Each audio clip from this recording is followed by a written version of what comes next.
小伙伴们，一年一度的总结来了，还有26年的展望，篇幅略长，请耐心看完。废话不多说，2025缝纫行业概览。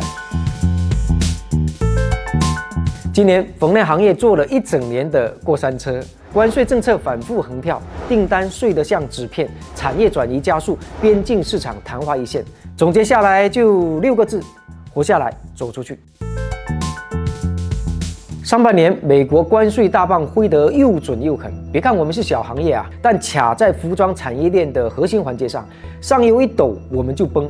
你看，跨境电商哀鸿遍野，服装代工企业加速外迁，除少数高端品类外，中国本土服装外贸工厂基本上失去竞争力。而反映到设备端，库存高企，新机滞销。只有二手机市场异常火爆，毕竟倒闭的工厂太多了。又一个老板玩完了，工人一人一台搬走喽。2个现象级市场也上演冰火两重天，德宏彻底凉了，劳工数量不足，质量不佳，缺订单。东北重新翻红，政策放开，劳动力充足，管理成本低，成为了今年内销的唯一亮点。转折点在下半年的世事马展，展会一开，外贸像油门焊死的车一样狂飙突进，大量海外的买家组团来华，一待就是1个月，几乎跑遍了全国的工厂。机会是均等的，但竞争也卷到了极致，老外可是精得很哦，就差没让厂商现场竞价了。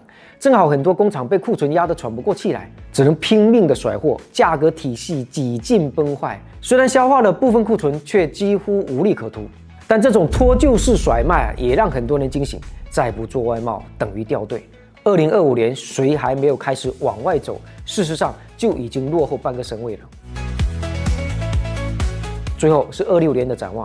先说内销，我们一直期待国内的服装内需可以充分被激发起来，但可以预见的是，今年在各种补贴刺激下的经济，在明年必然会遭受补偿效应的影响，大概率不会有太大的起色，而整体经济的下行会直接影响服装这种基础消费，所以内销想要重新起来很难，而外贸明年将会是重点。小客都在喊全力拓海外，外贸要翻倍呢？理由什么理由不努力？